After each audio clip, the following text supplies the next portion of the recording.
अस्सलामुअलैकुम गाइस, कैसे हैं आप। उम्मीद करते हैं आप सब खैरियत से होंगे, खुश होंगे और हमारी दुआ है कि हमेशा खुश रहें, हंसते और मुस्कुराते रहें। मेरा नाम है रहमान अनवर और मैं हूँ ज़फ़र इकबाल और देखने जा रहे हैं मोदी जी का इंटरव्यू पार्ट 2। तो करते वीडियो स्टार्ट और देखते हैं। अब एक नई सलाह आपको दी गई है कि भाई पाकिस्तान से जरा डर के रहो, उसके पास न्यूक्लियर बम।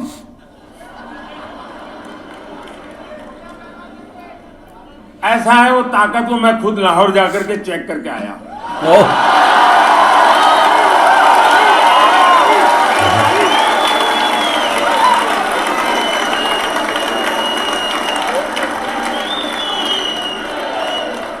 और बिना कोई सिक्योरिटी चेक में सीधा चला गया और वहां पर एक रिपोर्टर रिपोर्ट कर रहा था, अल्लाह तौबा, हाय अल्लाह तौबा, ये बिना वीजा कैसे आ गए। ये चर्चा थी टीवी पे, ये बिना वीजा कैसे आ गए। अरे वो तो मेरा ही देश था यार किसी जमाने में।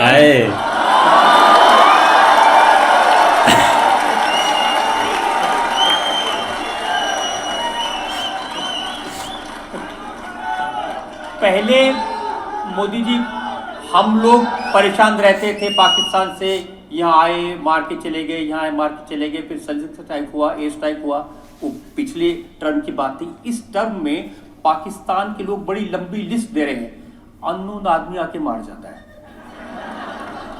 मुद्दा वो नहीं है। पाकिस्तान के लोग परेशान हैं, मैं जानता हूँ। उनकी परेशानी का कारण भी मैं हूँ, ये भी मैं जानता हूँ। लेकिन दुख इस बात का है जब मेरे देश का ही एक व्यक्ति, जिम्मेवार व्यक्ति, जिम्मेवार पार्टी का व्यक्ति ये कहे कि कसाब को, यानी कसाब ने हमारे देशवासियों को नहीं मारा था, हमारे देशवासियों ने ही हमारे देशवासियों को मारा था। पाकिस्तान की फेवर में, कसाब की फेवर में, मेरे देश के एक पार्टी जो सालों तक सत्ता में रही है, जब 26/11 हुई तब वो पावर में थे, उनकी तरफ से जब ये बयान आ जाए कि ये कोई पाकिस्तान के लोगों ने आतंकवाद नहीं किया था, हिंदुस्तान के लोगों ने किया था, तब जाकर के माथा शर्म से झुक जाता है, बहुत दर्द होता है। मुझे मेरी वहां से खबर आए कि भाई हमारा ये मारा, हमारा वो मारा, हमारा ठिकाना मारा। अब वो रोते रहे वो तो मैं समझ सकता हूँ जी, यहाँ वाले क्यों रोते मैं समझ नहीं रहा। यहाँ वालों ने एक और ऐसी बात कही थी जो बहुत शर्मनाक है। जब राम मंदिर बन के तैयार होने वाला था तो उद्धव ठाकरे की पार्टी के प्रवक्ता ने कहा कि ट्रेन में राम भक्तों को ले जाएंगे और पाकिस्तान की मदद से उस ट्रेन के ऊपर गोले बरसाएंगे, लोग मर जाएंगे, दंगे होंगे और फिर मोदी जी चुनाव जीत जाएंगे। अब दंगे तो नहीं हुए, कोई ट्रेन भी नहीं जली। अब जाकर उनको किसी ने पूछना चाहिए कि भी आप कोई दवाई ववाई लेते हैं कि नहीं लेते हैं? कोई मेडिकल चेकअप कराया कि नहीं कराया? कोई तो पूछो जाके भाई। चलिए आप ये सवाल नहीं पूछ सकते, लेकिन उनकी हेल्थ का तो पूछो, उनकी बीमारी क्या है ये तो पूछो, क्योंकि ऐसी बातें ऐसे नहीं निकलती भाई, कोई स्वस्थ मनुष्य थोड़ा करता है। तो सचमुच में आप जैसे लोग और आप लोगों की पहुंच हर जगह पे होती है, जरा पूछो तो भाई अब तबीयत ठीक है ना, ये पूछना चाहिए उनको। कुछ नहीं हुआ फिर भी 400 पार।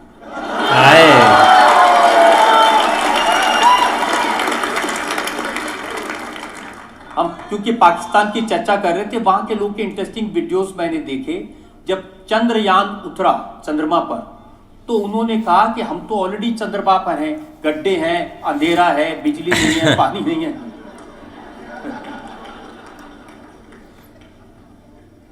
ऐसा है, उनके लिए झंडे पर चांद है तो बहुत कुछ है।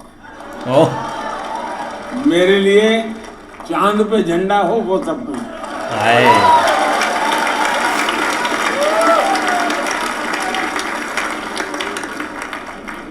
इसमें बात आई सेक्युलरिज्म की। आपने जहां पर हमारा चंद्रयान उतरा उसका नाम शिव शक्ति स्थल रख दिया। ये देश का दुर्भाग्य है कि हर चीज में वोट बैंक के नजरिए से देखा जाता है। कोई मुझे कहे कि शिव शक्ति से इतराज क्या है जी, ये सृष्टि के नियंता है। और मेरा गुनाह ये कि मैंने कहा कि चंद्रमा पर जहां पर मेरा चंद्रयान लैंड किया था उस पॉइंट का नाम मैं किसी भी बीजेपी के नेता का रख सकता था, कोई मुझे मना नहीं करता, क्योंकि उन्होंने वो परंपरा बनाई थी। लेकिन मैंने वैसा नहीं किया, मैंने शिव शक्ति रखा। तो वो इनके दिमाग पर ऐसा उसका असर था, बोल तो पाए नहीं, लेकिन बाद में कोई 1 साल के बाद उन्होंने बयान दिया कि हिंदू में जो शक्ति है ना, मैं उस शक्ति को नष्ट कर दूंगा। अब वो मुझे पता है यार, उस दिन का जहर वहां तक पड़ा हुआ है, लेकिन उनको मालूम नहीं है कि मैंने शिव और शक्ति दोनों बोला है, और शिव में जहर पीने की ताकत भी तो बहुत होती है। ओए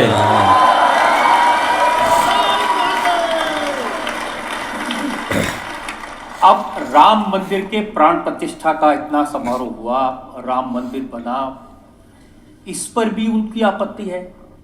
उनका कहना है कि इसको आपने बीजेपी का समारोह बना दिया।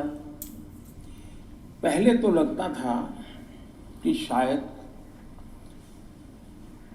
सेकुलरिज्म की उनकी जो विकृत मानसिकता है उसका परिणाम होगा कि वो 70 साल तक इस मामले को अटकाने के लिए जो भी कर सकते हैं करने की कोशिश की। उनको लगता था कि इस मुद्दे को इस प्रकार से रखेंगे तो उनकी वोट बैंक सुरक्षित रहेगी। लेकिन राम मंदिर बन जाने के बाद वोट बैंक सुरक्षित रहने का मुद्दा ही नहीं था, क्योंकि वो मुद्दा उस प्रकार से उनके काम आने वाला नहीं था। उसके बाद जब विरोध किया तो मुझे लगता है कि 70 साल तक उन्होंने जो किया वो सिर्फ वोट बैंक के लिए किया, इतना ही नहीं है, वो मन से, वचन से, कर्म से राम विरोधी है। राम के प्रति इनके मन में घोर रोष है, और इसका परिणाम है वो अभी भी, अब देखिए कोई बच्चा रास्ते में जय श्री राम बोले तो मैं शायद बोलूंगा जय श्री राम। कोई मुझे कोई ग्रीट करे नमस्ते तो मैं कहूंगा नमस्ते, कोई मुझे कहे हेलो तो मैं कहूंगा हेलो, कोई कहेगा जय श्री राम तो मैं कहूंगा जय श्री राम। आपने देखा होगा जब वो जाते हैं कोई जय श्री राम बोलता है तो उनके चेहरे की सारी रेखाएं बदल जाती हैं, मुंह पे ताला लग जाता है, पता नहीं वो क्या क्या करने लग जाते हैं। अब अरे आप बोल दो यार जय श्री राम, क्या जाता है आपका। यानी इतना। और दूसरा देखिए, मैं कहूंगा ये राम जन्मभूमि ट्रस्ट के जो ट्रस्टी है ना, मैं उनको सच में बधाई दूंगा, क्योंकि राम मंदिर तो न्यायालय के निर्णय के बाद हो रहा है। सारी दुनिया को मालूम है कि न्यायालय में भी रुकावट डालने का काम कौन करता था। 19 में तो यहां तक कह दिया था कि जजमेंट अभी मत लाओ वरना बीजेपी को फायदा होगा। न्यायालय में कहा गया था, कांग्रेस की तरफ से कहा गया था। चलिए ये सब तो छोड़े, अब न्यायालय इसके बावजूद भी ये राम जन्मभूमि ट्रस्ट के लोग उनके घर गए और जाकर के सम्मान पूर्वक निमंत्रण दिया, भाई जो हो गया होगा, भूल जाओ, आइए आप भी आइए। जैसे वो उनके यहाँ गए, वैसे ही जो 2-2, 3-3 पीढ़ी से अदालत में लड़ाई लड़ रहे थे अंसारी परिवार, उनके बेटे इकबाल अंसारी जो भी अदालत में राम जन्मभूमि के खिलाफ केस लड़ रहे थे, बाबरी मस्जिद के लिए लड़ाई लड़ रहे थे, उनको भी निमंत्रण दिया कि भाई चलिए अब तो न्याय का निर्णय हो चुका है न्यायालय का, आप आइए, आप देखिए साहब निर्णय देश करे। इकबाल अंसारी जो कि जीवन भर उनका परिवार बाबरी मस्जिद के लिए अदालतों में लड़ता रहा, राम जन्मभूमि के विरुद्ध में लड़ता रहा, लेकिन चूंकि सुप्रीम कोर्ट ने न्याय दिया है, वो स्वयं प्राण प्रतिष्ठा के कार्यक्रम में आकर के बैठे और इन लोगों ने बहिष्कार किया, तब जाकर के चिंता होती है कि क्या सोच है। इतना ही नहीं, मुझे बाद में अभी पता चला कि श्रीमान इकबाल अंसारी, वो कोई अमीर व्यक्ति में सामान्य परिवार के व्यक्ति है, उन्होंने भगवान राम मंदिर का जो एक मॉड्यूल था लकड़े का, वो कहीं से खरीद कर लाए और उनका जो पीएसओ था वो हिंदू है, उसको उन्होंने गिफ्ट किया। इकबाल अंसारी ने गिफ्ट किया उनको। इसका मतलब ये हुआ कि वो, उनको लगता था कि ये मेरा हक है इसलिए मैं लड़ता हूं, लेकिन न्यायालय ने एक बार निर्णय किया, उनको उन्होंने सिर आंखों पर चढ़ाया। तो इकबाल अंसारी को मैं सेकुलरिज्म सही है कि इनका सेकुलरिज्म सही है, ये चिंता का विषय है देश के लिए। इसीलिए आजकल आपको सांप्रदायिक, कम्युनल, हिंदू मुसलमान करने वाला कह रहे हैं। ऐसा है कि या तो किसी ने नई डिक्शनरी लिखनी पड़ेगी, क्योंकि सारी डिक्शनरी खाली हो गई। मुझे गाली देते देते सारी डिक्शनरी के शब्द प्रयोग खाली हो गए हैं। अब उनके पास वो गालियां ही नहीं बची हैं, तो घूम फिर करके वो हिंदू मुसलमान बोले बिना उनके वोट बैंक को वो जगा नहीं सकते, क्योंकि काम तो किया नहीं। 60 साल तक किसी मुसलमान बच्चे को पढ़ाया होता, उसको कहीं अच्छा रहने के लिए घर दिया होता, उसको टॉयलेट दिया होता, उसके घर में बिजली दी होती, बच्चों की अच्छी, वो तो किया नहीं। तो उनको डरा, मार देंगे, ये आएंगे तो काट देंगे, ये मोदी है। अब फिर उसमें योगी जोड़ दिया।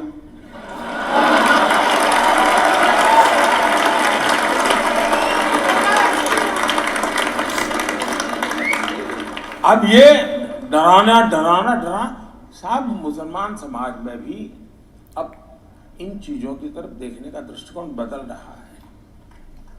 मैं मुल्ला मौलवियों की बात नहीं करता, जिनका वेस्टेड इंटरेस्ट तो हिंदुओं में भी ऐसे लोग होते हैं, तो उनकी मैं बात नहीं करता। लेकिन जनरल मेरा तो काफी लोगों से इंटरेक्शन होता है, और मेरा अनुभव है कि ये जो भड़काने वाली बातें हैं उससे तो वो प्रभावित नहीं हो रहे। वो समझते हैं कि इनका वोट का जमाना इसलिए कर रहे हो। मोदी जी, आज तक किसी लीडर की हिम्मत नहीं हुई जो ये कहे कि मुसलमानों को आरक्षण नहीं देना चाहिए, मुसलमानों को आरक्षण देना गलत है, और आप तो चुनाव में खुलेआम कह रहे हैं। मैंने कांग्रेस पार्टी को पिछले 1 महीने से कहता हूं कि भाई आप लिखिए, मैं देश को गारंटी दूं।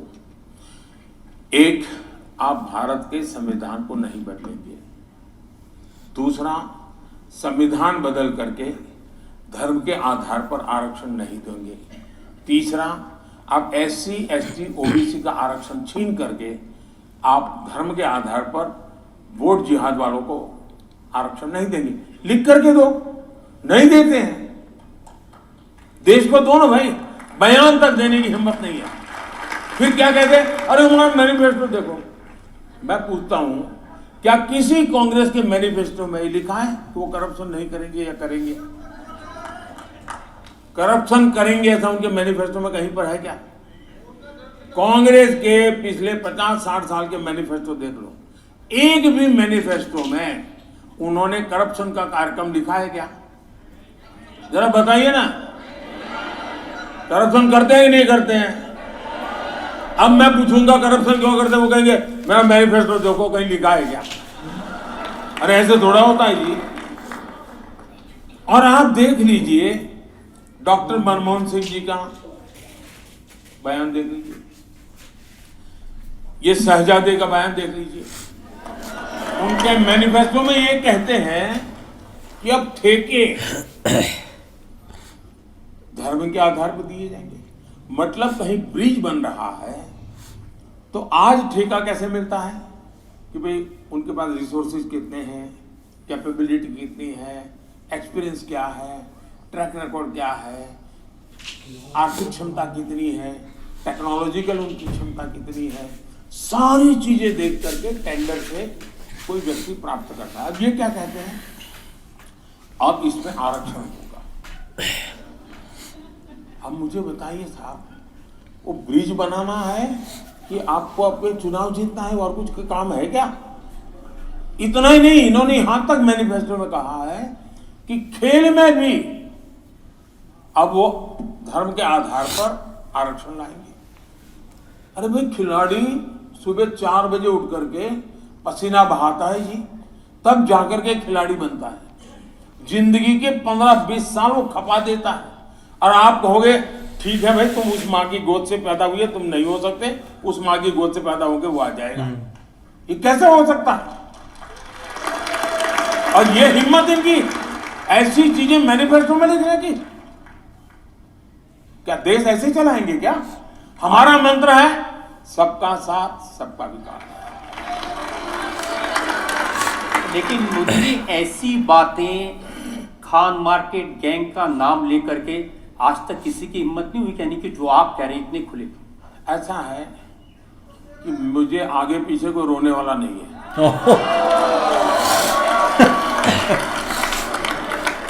मैं देश के लिए जीता हूं, मैं देश के लिए जूझता हूं, और मेरी प्रत्येक पल देश के लिए है, और वो बेकार नहीं जानी चाहिए। मेरी हर पल देश को दे रहा हूं, लेकिन मैं वेस्टेज नहीं होने दूंगा मेरी एक भी पल को। और इसलिए जो गलत हो रहा है, आप मुझे बताइए। कल किसी ने मुझे भेजा है 9000 से ज्यादा ऐसी जगह है, इंस्टीट्यूशन, जिसमें इन्होंने SC, ST, OBC का आरक्षण खत्म कर दिया, माइनॉरिटी का नाम दे दिया, आरक्षण खत्म कर दिया। एक PSU को अगर आप प्राइवेटाइज करो तो कांग्रेस पार्टी के अध्यक्ष हाउस में चिल्लाते हैं कि आप प्राइवेटाइजेशन इसलिए कर रहे हो कि आप SC, ST कोटा हट जाएगा तो दलितों को नौकरी का क्या होगा। आपने 9000 इंस्टीट्यूशंस में से SC, ST, OBC कोटा खत्म कर दिया है।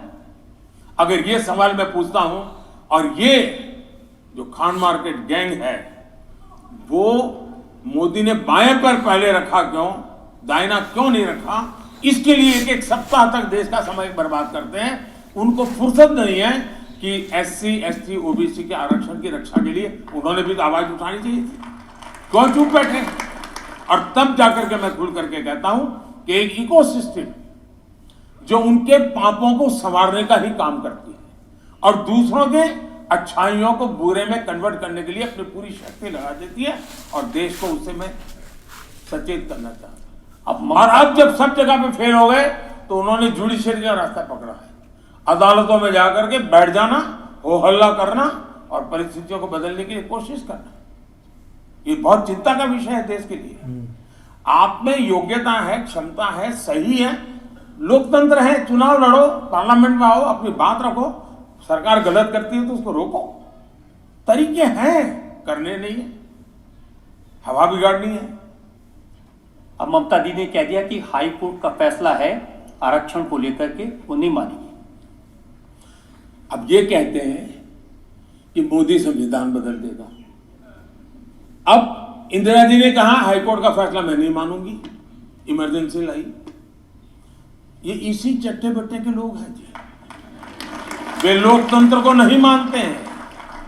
उनके लिए चुनाव लोकतंत्र की श्रद्धा नहीं है, चुनाव सत्ता प्राप्त करने का जरिया है। उनकी श्रद्धा लोकतंत्र में, मतदाता में, संविधान में, भारत के रूल्स एंड रेगुलेशन में नहीं है। और इसीलिए मैं जो परिवारवाद के खिलाफ बोलता हूं ना, क्यों बोलता हूं? क्योंकि लोकतंत्र के प्रति श्रद्धा जब समाप्त हो जाती है, तब जाकर के आपको परिवार के वाद के भरोसे चलना पड़ता है। और ये सारे लोग, कोई मुझे कहे, कोई किसी कॉन्स्टिट्यूएंसी में जाकर के कहे कि मैं मेरा बेटा आपको सुपुर्द कर रहा हूं, ये कौन सा लोकतंत्र है जी? ये कौन सा लोकतंत्र है? जनता जनार्दन तय करती है जी। वो पापा की कॉन्स्टिट्यूएंसी है। सवाल वही है। वो तो एल्बम तो दिखा रहे हैं, दादी से शुरू होता है मोदी जी, एक बड़ी शिकायत उन सबों की यह है कि लेवल प्लेइंग फील्ड नहीं है। कोई बेल पे है, कोई जेल में है, लड़े कैसे? जो लोग लेवल प्लेइंग फील्ड की बातें करते हैं, अब देखिए, नाचना नहीं तो आंगन बांका, ऐसा कहती कहावत है ना, आंगन टेढ़ा, नाच न जाने आंगन टेढ़ा। हाँ, ऐसी कहावत है। अब पराजय निश्चित है। अब सवाल यह है कि एक तो है कि मॉरल विक्ट्री घोषित करो, दूसरा है ईवीएम को गाली दो। अब आपने देखा होगा कि तीसरे चरण के बाद ईवीएम मैदान में आ गया है। ईवीएम के लिए रोना धोना, आंकड़े क्यों पहले नहीं आए, बाद में क्यों नहीं आए।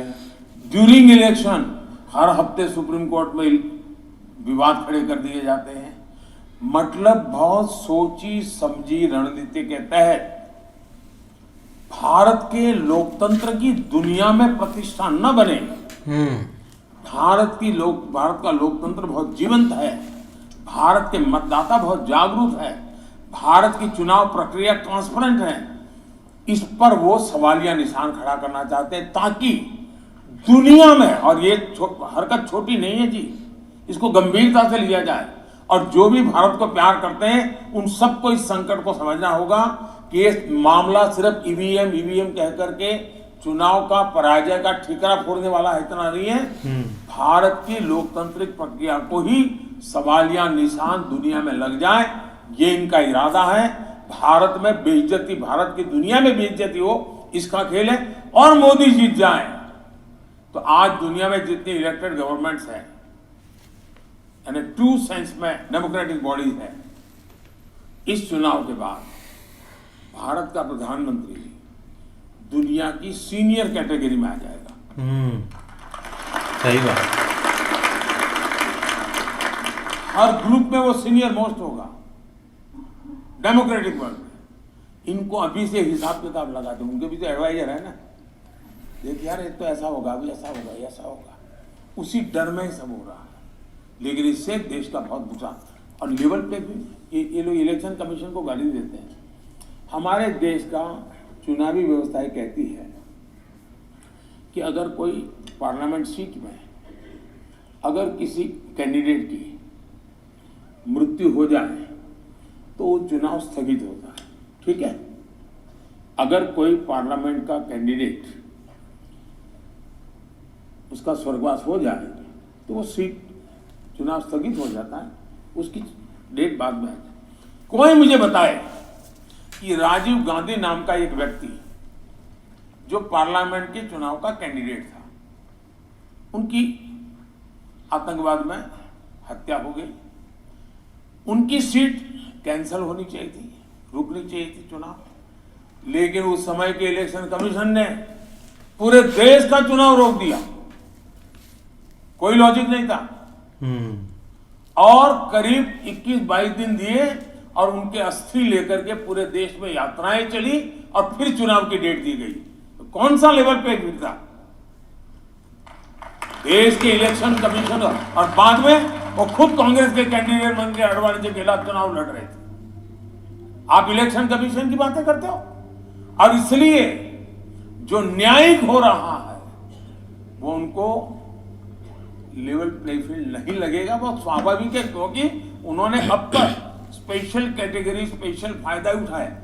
मेरी पार्टी के अध्यक्ष, दुनिया की सबसे बड़ी पॉलिटिकल पार्टी, मान्य ऑपोजिशन पार्टी, 26 जनवरी 15 अगस्त को मेरी पार्टी के उस समय के अध्यक्ष को 7वीं 8वीं लाइन पे सीट मिलती थी। पार्टी के अध्यक्ष इस देश के किसी इकोसिस्टम को नोटिस करने का मूड नहीं था। राजनाथ जी अध्यक्ष थे और मैं देखा कि 15 के अंदर उनका एक एमपी जो पार्टी का अध्यक्ष भी नहीं था, उसको 4वीं 5वीं रो में सीट थी, देश भर में तूफान मच गया, अपमान कर दिया। यानी कैसी आप लोग दरबारी करते हो, किसकी दरबारी करते हो आप लोग? मेरा सवाल है ऐसे लोगों पर, क्या ये लोकतंत्र एक लेवल प्लेट में रहता है? और जब सच बोलते हैं तो आप लोगों को बुरा लगता है, और अगर सच बोलने की कोई सजा होती है उससे भुगतने के लिए मोदी हमेशा तैयार है। देखिए, उनको एक बात बहुत बुरी लगी है कि चुनाव से पहले 2 मुख्यमंत्रियों को जेल में डाल दिया। कोई जेल में डालता है क्या, मुझे बताइए। आपने नोटों के ढेर देखे कि नहीं देखे? आप नोटों के ढेर देख करके आपको क्या लगता है? क्या ये मेहनत की कमाई के पैसे हैं क्या? नोटों के पहाड़ पकड़े जा रहे हैं। अब नोटों के पहाड़ पकड़े जाए और सरकार कुछ करेगी नहीं तो आप कहेंगे यार कुछ एडजस्टमेंट हो चुका है पीछे से। सही बात। अब यही कहेंगे। आप दिल्ली के बच्चों की जिंदगी बर्बाद करते हैं। हर स्कूल के बगल में शराब के ठेके लगा दिए जस्ट करप्शन करने के लिए और न्यायिक प्रक्रिया से। और अगर किसी को देखना है तो सुप्रीम कोर्ट ने झारखंड के सीएम के लिए कल क्या कहा है, दिल्ली के मंत्री के लिए 2 दिन पहले हाईकोर्ट ने क्या कहा है। कोर्ट करती है निर्णय, हम नहीं करते। न हम किसी को जेल भेज सकते हैं, न हम किसी को जेल में रख सकते हैं। ये निर्णय अदालत करती है। और मेरा मत है, अगर रेलवे के टिकट चेकर को आप तनख्वाह देते हो, उसका काम है ट्रेन में टिकट चेक करे और बिना टिकट वाले को जुर्माना करे, उसका काम है। आप काम करने वाले की तारीफ करोगे कि नहीं करोगे? मान लीजिए कहीं से हेरोइन पकड़ा गया 1500 करोड़ का, तो हेरोइन पकड़ने वाले को आप तारीफ करोगे कि नहीं करोगे? किसी गांव में किसी जगह पे चोरी हो गई और किसी पुलिस वाले ने हिम्मत करके चोरी पकड़ ली, तो गांव वाले मिलकर के उसका सम्मान करते हैं कि नहीं करते हैं? ईडी 2200 करोड़ रुपया कैश पकड़ के लाया है। देश में पब्लिकली ईडी का सम्मान होना चाहिए। चिल्लाते क्यों हो? इसका मतलब है कि 2200 करोड़ आपका गया। बोलो आप पे तो कोई दर्द है क्या? 2200 करोड़ गया उसका। आप पे से किसी को दर्द है क्या? जिसको दर्द है वो रो रहा है।